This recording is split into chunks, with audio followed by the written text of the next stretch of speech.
नमस्कार. सध्या आपण करमाळा पंचायत समिती समोर उभा आहोत. या ठिकाणी जर पाहिलं तर शिवसेनेच्या पद्मजा इंगवले ह्या या ठिकाणी अ, अनेक महिलांना घेऊन इथं निवेदन देण्यासाठी आलेले आहेत. नेमकं सध्याचं त्यांचं निवेदन हे कशाचं दिलेलं आहे आणि नेमकं काय त्या निवेदनातून त्यांनी मागणी केलेली आहे का, नेमकं काय त्याविषयीचं माहिती ते काय देत आहेत हे त्यांना विचारू. नमस्कार मॅडम. नमस्ते. काय नेमकं तुम्ही निवेदन या ठिकाणी दिलेलं आहे, कशाचं निवेदन आहे, काय मागणी करण्यात आहे? नमस्ते. मी एक पद्मजा इंगवले सामाजिक कार्यकर्ता म्हणून काम करते, तसेच शिवसेना जिल्हा प्रमुख काम करते. मी या ठिकाणी आल्यानंतर मला असं समजून आलं की शेतफळ या ठिकाणी ज्या ठिकाणी त्या ठिकाणी जे ग्रामसेवक आहेत सचिन सरडे म्हणून, त्यांनी गेल्या 8 वर्षापासून तिथे कार्यरत आहात आणि त्यांनी कोटी रुपयांचा भ्रष्टाचार केला असं मला जाणवलं. आणि मी ह्याच्या अगोदर नवनाथ गुंडे यांनी अशी त्यांची पण एक बातमी आहे, मी त्यांच्याशी भेटले, संपर्क केला, तर त्यांच्याकडे असे काही पुरावे पण मला जाणून आले की हा हे खरं घडलेलं आहे.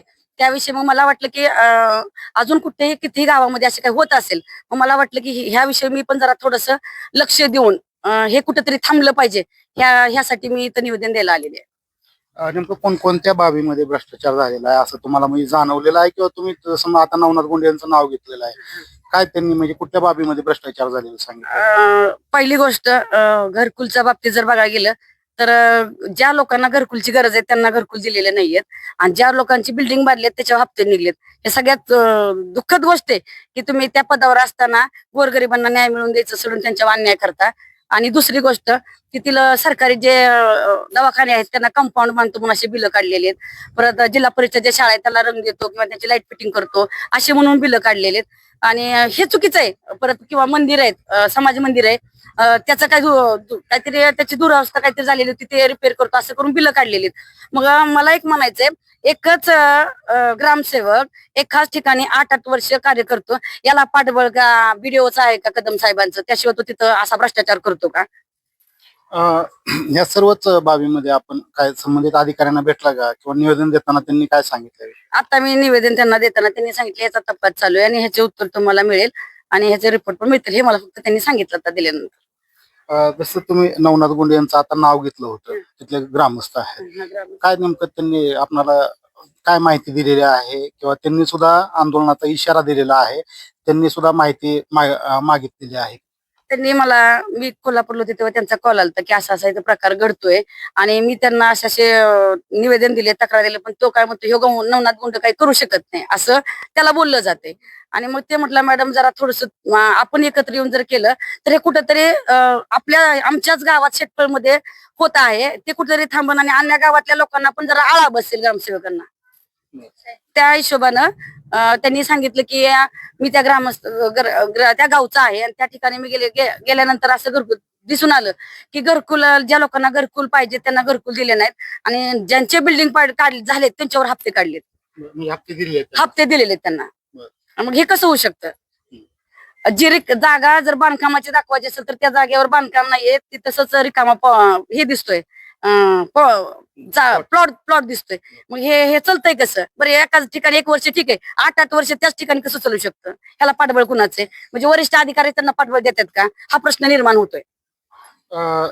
सदरच्या जे आपण निवेदन दिलेलं आहे या अनुषंगाने काय आपलं काय पुढचं चौकशी झाली किंवा नाही झाली, किंवा इतर काय बाबींसाठी काय आपण काही इशारा दिला किंवा आंदोलनाचा काही इशारा दिला? नाही, हे मला एक बीडो साहेबांना मी आता बोलले की आता तुम्ही मला तपास देतो बोलतात, पण हे कुठल्या कसा देतात मला माहित नाही, पण मला वाटतं की यांनी एक आपलं त्यात कुठल्याही प्रकारचा त्या लोकांना पाठबळ नसेल तर यांनी खऱ्याची भूमिका घेऊन जे काही भ्रष्टाचार आहे त्याच्यावर आळा बसवणं गरजेचं.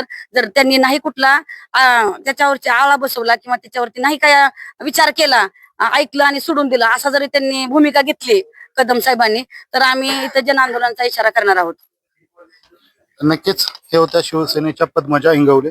त्यांच्या जे महिला पदाधिकारी कार्यकर्ते आहेत त्या या ठिकाणी घेऊन त्यांनी करमाळा पंचायत समिती येथे निवेदन दिलेलं आहे. खरं तर त्यांनी जे शेटफळ नागोबाची येथील ग्रामपंचायतीमधील भ्रष्टाचाराचा मुद्दा उचललाय, त्याआधीच नवनाथ गुंडे यांनी सुद्धा हाच मुद्दा उचललेला आहे.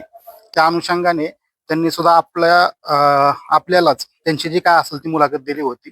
त्यावेळेस आपण जे संबंधित गावचे ग्रामपंचायतीचे ग्रामसेवक आहेत त्यांनाही आपण या संदर्भात तुमची काय बाजू असेल ती मांडा म्हणून आपण त्यांना कॉल केला होता. आपण त्यांना समक्ष भेटलोही होतो आणि त्यांना सुद्धा सांगितलं होतं की तुमची जर काही बाजू असेल तर तुम्ही हे तिन्ही संकोचपणे मांडा, जेणेकरून दोन्ही बाजू समजतील. परंतु त्यांनी हे सांगितलं की या बाबतीत मी काही बोलणार नाही, जो काही असेल तो तपास अधिकारी करतील, तो त्या तपासाच्या अनुषंगाने जो विषय असेल तो अधिकारीच सगळा विषय असेल तो सांगतील. आणि त्याला माझी मी म्हणजे या ठिकाणी कोणताही भ्रष्टाचार नाही अशा प्रकारची त्यांची प्रतिक्रिया होती. परंतु आता शिवसेनेच्या जे महिला कार्यकर्ते आहेत आणि महिला पदाधिकारी आहेत त्यांनी या ठिकाणी निवेदन दिलेलं आहे. त्यामुळे नेमकं ह्या संपूर्ण प्रकरणामध्ये नेमका विषय काय आहे किंवा अधिकाऱ्यांचा या बाबतीत अहवाल काय येतोय, त्यामुळं येत्या किती दिवसामध्ये सदरचा अहवाल हा समोर येतोय आणि अधिकारी कशा प्रकारे ह्या सर्वच बाबींना तपासातनं कसं हँडल करतात हे पाहणं सुद्धा तितकंच गरजेचं असणार आहे. संघर्ष न्यूज सोलापूरसाठी कॅमेरामॅन प्रशांत भोसले सह सिद्धार्थ वाघमारे, करमाळा.